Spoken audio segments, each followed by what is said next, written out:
Campo General Malvar, Batangas City. Nasa kote ng Huwebes ang isang most wanted person sa kasong panghahalay sa barangay Malaban, Binyan City, Laguna.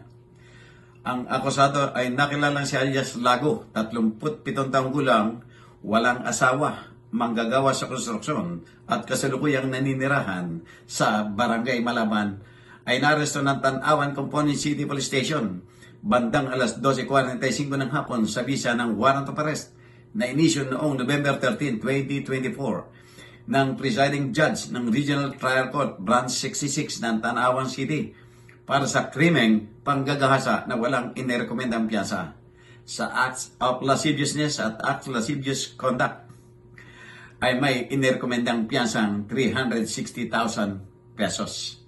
Gumamit ang mga otoridad ng body-worn camera at isang alternatibong recording device sa operasyon alinsunod sa umiiral na mga pamamaraan ng operasyon. Ang akusado ay inabisuhan din tungkol sa kanyang mga karapatang constitutional. Kasalukuyang nakakulong ang akusado para sa wastong disposisyon, habang ang mga kinakailangang dokumento ay inihahanda para sa pagbabalik ng warrant of arrest sa nag-issue na hukuman. Jojo Cesar Magsumbulugulat para sa journalnews.com.ph.